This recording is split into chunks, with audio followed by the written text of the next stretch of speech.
எல்லாருக்கும் வணக்கம். நான் சுதாகரன், மிஷன் டைரக்டர் ஆஃப் நான் முதல்வன் காம்படிட்டிவ் எக்ஸாம். நான் முதல்வன்ல இருந்து நிறைய இனிஷியேட்டிவ்ஸ் போட்டித் தேர்வு மாணவர்களுக்காக அவங்களுடைய நலனுக்காக தமிழ்நாடு அரசாங்கம் நிறைய இனிஷியேட்டிவ்ஸ் பண்ணிட்டு இருக்காங்க. அதுல முக்கியமான இனிஷியேட்டிவ் உங்களுக்கு தெரியும். பிரிலிம்ஸ் படிக்கிற மாணவர்களுக்கு 1000 பேருக்கு 7500 ரூபாய் ஸ்காலர்ஷிப் கொடுக்குறோம். மெயின்ஸ் படிக்கிற மாணவர்களுக்கு 25000 ரூபாய் ஸ்காலர்ஷிப் கொடுக்குறோம். இதை தாண்டி கவர்மெண்ட் இன்னும் நிறைய பண்ணணும் அப்படின்னு நினைக்கிறாங்க. Already all India civil service coaching சென்டர்ல 225 பேருக்கு ட்ரைனிங் கொடுத்துட்டு இருக்கோம். அது இல்லாம அங்க வீக்லி டெஸ்ட் பேட்ச் நடந்துட்டு இருக்கு. அந்த டெஸ்ட் பேட்ச் யார் வேணாலும் எழுதலாம் அப்படிங்கிற மாதிரி அக்சஸ் இருக்கு. However, we have lot of demand from students from Anna Nagar that நான் முதல்வன் டெஸ்ட் பேட்சை அண்ணா நகருக்கு எக்ஸ்டெண்ட் பண்ணணும் அப்படின்னு சொல்லி நிறைய மாணவர்கள் கேட்குறாங்க. அதை பூர்த்தி பண்ணும் விதமாக ஒரு free test batch at Anna Nagar நாங்கள் பண்ணலான் இருக்கோம்.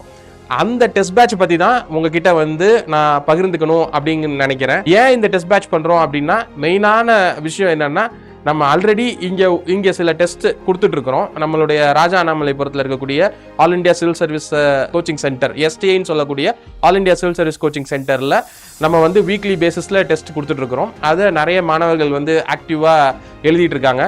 லாஸ்ட் இயர் பார்த்தோம் அப்படின்னா, நம்ம கிட்ட டெஸ்ட் ரெகுலரா எழுதின மாணவர்கள்ல கிட்டத்தட்ட ஒரு 100 பேர் கிட்ட செலக்ட் ஆயிருக்காங்க. அதுல ரெசிடென்ஷியல் கோச்சிங் எடுத்த மாணவர்கள் மட்டும் பார்த்தோம்னா 225 பேர்ல 67 பேர் செலக்ட் ஆயிருக்காங்க. பார்ட் டைம்ல படிச்ச மாணவர்கள் 12 பேர் செலக்ட் ஆயிருக்காங்க. அது இல்லாம ஸ்காலர்ஷிப் ஒன்லி கேண்டிடேட்ஸும் நிறைய பேர் எழுதினாங்க.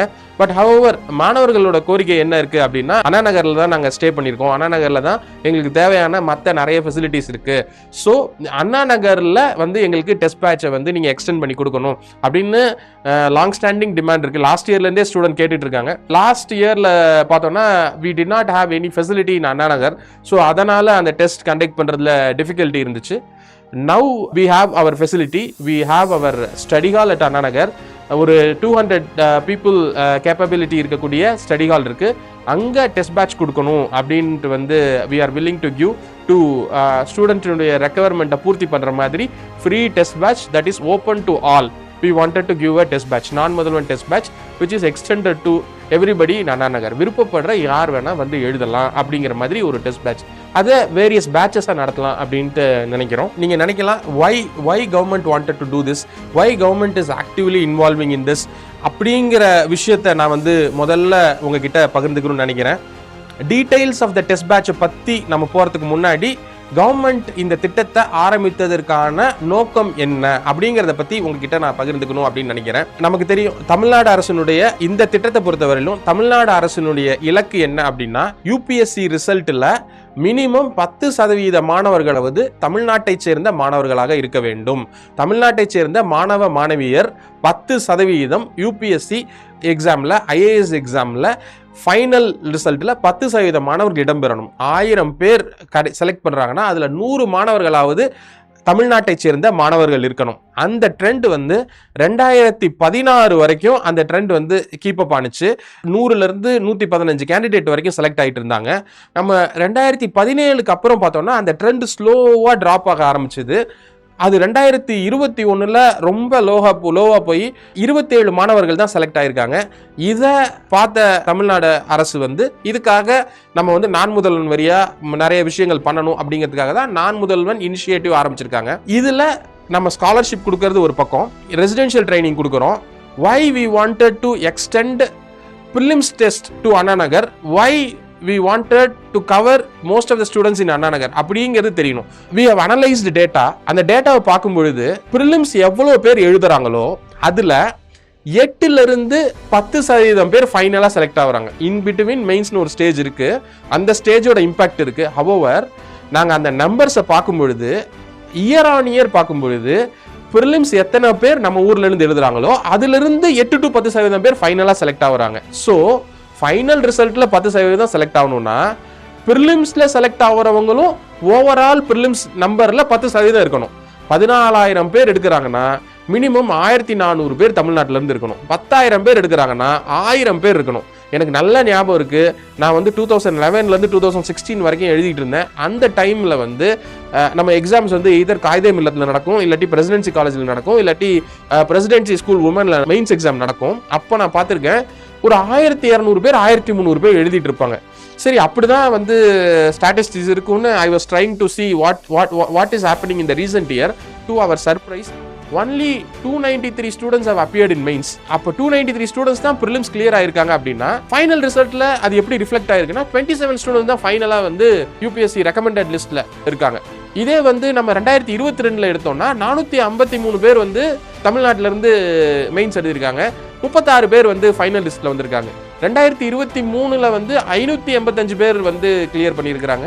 அதை நம்ம ஃபைனல் லிஸ்ட்ல வந்து 47 பேர் வந்து வந்திருக்காங்க. இந்த வருஷம் 632 பேர் கிளியர் பண்ணியிருக்காங்க. இந்த நம்பர்ஸ் வந்து 8 to 10%. அந்த 8 to 10% ப்ரிலிம்ஸ்ல செலக்ட் ஆகிறவங்கள இருந்து 8 to 10% ஃபைனலா வருது. ஹையஸ்டா 10% வருது, லோவஸ்டா வந்து 8% வருது. அப்ப ஃபைனல் நம்பரை இன்க்ரீஸ் பண்ணணும்னா நம்ம முதல்ல நிறைய பேரை ப்ரிலிம்ஸ் கிளியர் பண்ண வைக்கணும். நிறைய மாணவர்கள் நாங்க பார்க்குறோம், they have very good talent in presentation, they have very good writing skill, they have very good understanding. அவங்களுடைய மே மாசத்துல இருந்து அவங்க ப்ரிலிம்ஸ் மிஸ் ஆனிச்சுன்னா கூட ஒரு ஜூலைல இருந்து ஒரு ஃப்ரெஷ்ஷான எனர்ஜியோட உட்காந்து திருப்பி மெயின்ஸுக்கு ப்ரிப்பேர் பண்ண ஆரம்பிக்கிறாங்க. மெயின்ஸுக்கு டெஸ்ட் பேட்ச் எழுதுறாங்க, ஜிஎஸ் ஸ்ட்ராங் பண்றாங்க, ஆப்ஷன் ஸ்ட்ராங் பண்றாங்க, எத்திக்ஸ் ஸ்ட்ராங் பண்றாங்க. ஹவவர் திருப்பி ப்ரிலிம்ஸுக்கு வந்து திருப்பி டிசம்பர்ல இருந்து ஸ்டார்ட் பண்றாங்க அல்லது ஜனவரில இருந்து ஸ்டார்ட் பண்றாங்க. பட் ஃபைனலி கட் ஆஃப்ல இருந்து ஒரு 5 மார்க் கேப்லேயே போய் மிஸ் பண்ணிடுறாங்க. ஒரு 3 கொஸ்டின் 4 கொஸ்டின் அந்த மாதிரி 3 வருஷம் 4 வருஷம் மிஸ் பண்றாங்க. அந்த மாதிரி 3-4 வருஷம் மிஸ் பண்ணும்போது அவங்களோட எனர்ஜி குறைஞ்சிருது.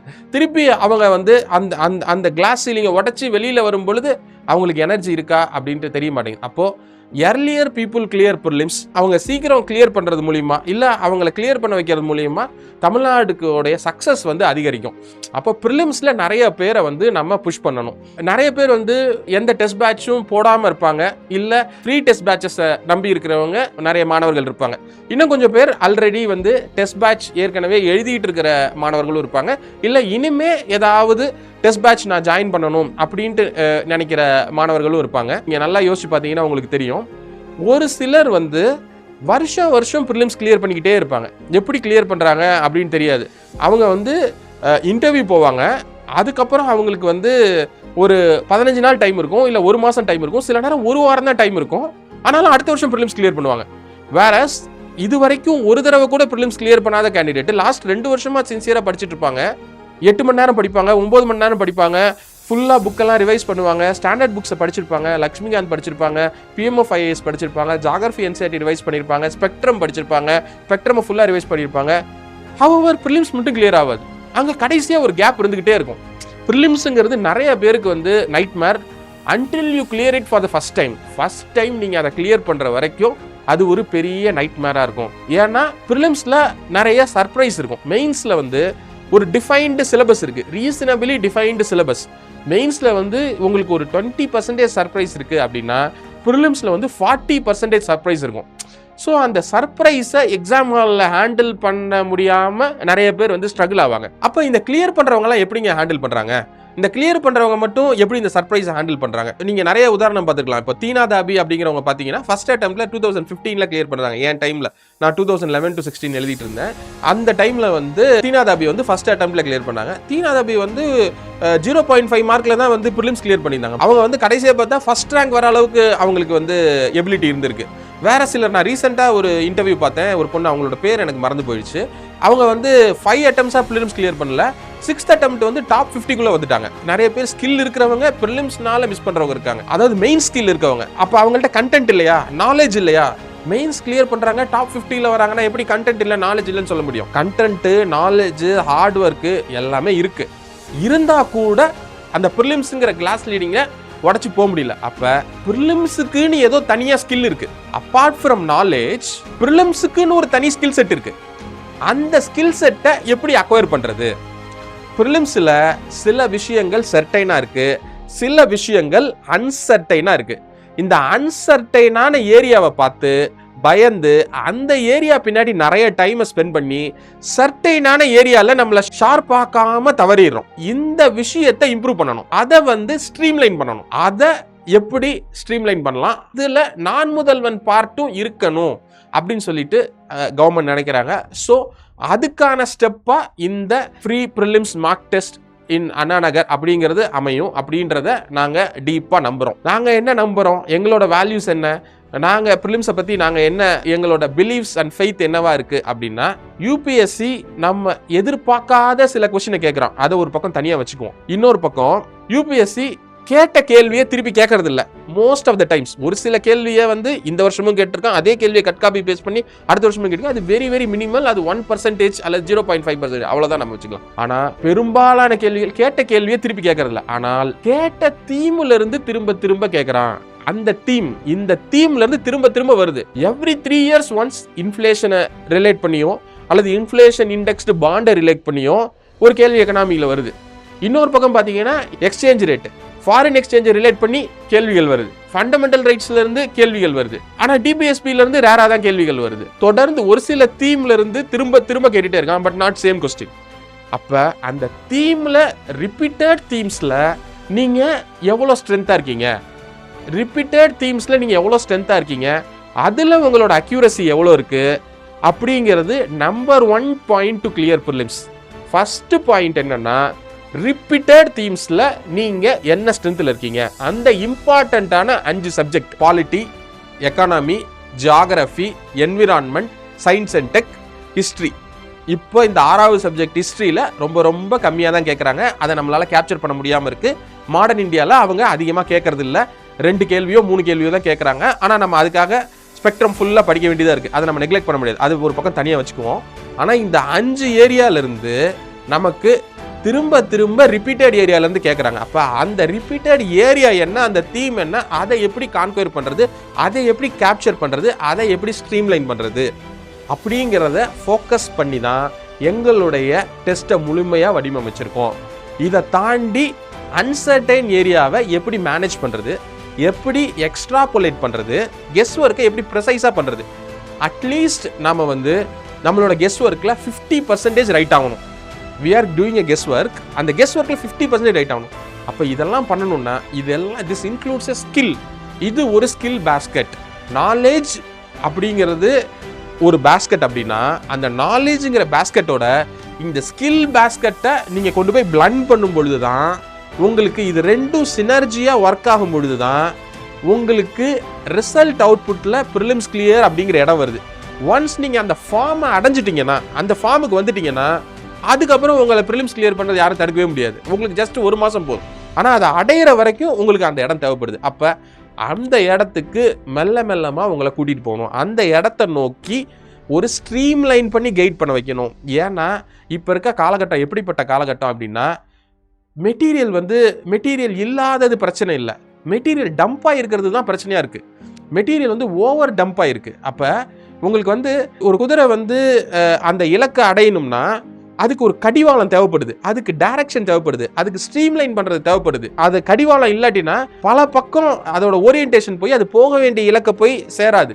அதே மாதிரி தான் நமக்கு இங்கே டிஸ்ட்ராக்ஷன்ஸ் நிறைய இருக்கு. நம்மளோட ப்ரிப்பரேஷன்ல நம்ம ஹார்ட் ஒர்க் போட்டால் கூட, ஸ்மார்ட் ஒர்க்குன்னு நினச்சி அதை நம்ம பண்ண வேண்டிய விஷயங்கள் நிறைய விஷயத்தை பண்ணால் கூட கரெக்டான டைரக்ஷன்ல பண்றோமா, அந்த டைரக்ஷன் ஸ்ட்ரீம்லைன் ஆயிருக்கா அப்படிங்கிறது முக்கியம். அப்போ இந்த பிஒய்க்யூ ஓரியன்டா நாம எந்த அளவுக்கு படிக்கிறோம், அது ஓரியன்டா நம்ம அட்டென்ட் பண்ற क्वेश्चंस எந்த அளவுக்கு இருக்குது, அந்த தீம்ஸ்ல நம்ம எப்படி ஸ்ட்ராங்கா இருக்கிறோம் அப்படின்ட்டு ஒரு கைடட் டெஸ்ட் சீரிஸ் கொடுக்கணும் அப்படிங்கிறத எங்களோட நோக்கம். அந்த டெஸ்ட் சீரிஸை நாங்கள் லாஸ்ட் 1 இயரா நம்மளுடைய ராஜா அண்ணாமலைபுரத்தில் கிரீன்வேஸ் ரோட்ல இருக்கக்கூடிய all India civil service coaching சென்டர்ல கொடுத்துட்டு இருக்கோம். இந்த வருஷம் அதை அண்ணா நகருக்கும் எக்ஸ்டெண்ட் பண்ணணும் அப்படின்னு நினைக்கிறோம். So that minimum 800 to 1000 students clear பண்ணணும் அப்படின்ட்டு நாங்கள் நினைக்கிறோம். ஸோ இதில் எல்லாத்தோட கான்ட்ரிபியூஷனும் இருக்கணும். Not only already many players are involved, அவங்களோட கான்ட்ரிபியூஷன் கொடுக்குறாங்க. கவர்மெண்ட்டோட கான்ட்ரிபியூஷன் இருக்கணும், கவர்மெண்ட்டோட ஆக்டிவ் பார்ட்டிசிபேஷன் இருக்கணும். It is not that scholarship கொடுக்குறோம் that will enable students, but அதோட நம்ம நின்றக்கூடாது. அதை தாண்டி active participation and active guiding of student as much as possible with our capability நம்ம பண்ணணும் அப்படின்ட்டு வந்து கவர்மெண்ட் நினைக்கிறாங்க. அதுக்காக தான் இந்த விஷயத்தை வந்து நாங்கள் வந்து எடுத்துகிட்டு வரோம். ஸோ இதை பண்ணுறது மூலிமா உங்களுக்கு என்ன கிடைக்கும் அப்படின்னா, இது ஒரு பெரிய கிரவுண்ட் அப்படின்னு வச்சுக்கோங்களேன். நீங்கள் ஆல்ரெடி டெஸ்ட் எழுதிக்கிட்டு இருந்தாலும், ஏதாவது ஒரு இடத்துல டெஸ்ட் எழுதிக்கிட்டு இருந்தாலும், அப்படி இல்லை நீங்கள் வந்து செல்ஃபாக ப்ரிப்பேர் பண்ணிக்கிட்டு இருந்தால் கூட, இல்லை டெஸ்ட் பேட்ச் போட முடியல அப்படின்னா கூட உங்களுக்கு ஒரு பெரிய கிரவுண்டு கிடைக்கும். வேரியஸ் ஸ்கில் செட்ஸ் இருக்கக்கூடிய ஆட்கள் ஒரு பிளாட்ஃபார்மில் வந்து டெஸ்ட் எழுதுவாங்க. அங்கே நீங்கள் எங்கே இருக்கீங்க, இந்த கொஸ்டினோ இந்த ஏரியாவோ தெரியாத ஏரியா இல்லை, வித்தியாசமான ஏரியா இல்லை, கேப்சர் பண்ண முடியாத ஏரியாவில், தெரிஞ்ச ஏரியாவில் நீங்கள் எங்கே இருக்கீங்க? தெரியாத ஏரியா கொஞ்சம் இருக்கும், அது தனியாக இருக்கும். ஆனால் தெரிஞ்ச ஏரியாலே நீங்கள் எங்கே இருக்கீங்க? இல்லை தெரிஞ்ச மாதிரி இருக்கிறதுல நீங்கள் எங்கே இருக்கீங்க? பார்த்தா கொஸ்டின் தெரிஞ்ச மாதிரி இருக்கு, ஆனால் தப்பு பண்ணிட்டு வரோம். அப்போ அங்கே நீங்கள் எப்படி டீப் போகணும், எந்த இடத்துல எவ்வளோ ஆழம் போகணும், எவ்வளோ அகலம் போகணும், இது ரெண்டுமே முக்கியம்.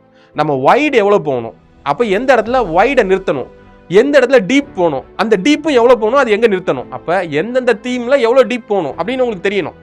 அதே நேரத்தில் எந்தெந்த இன்னும் எக்ஸ்ட்ரா என்னென்ன தீம் ஏற்கனவே இருக்கிறத விட ஆட் பண்ணுறதுன்றது அப்படின்றது உங்களுக்கு தெரியணும். அப்போ அதுக்கு உங்களுக்கு கைட் பண்ணக்கூடிய முக்கியமான விஷயம் பிஒய்க்யூ.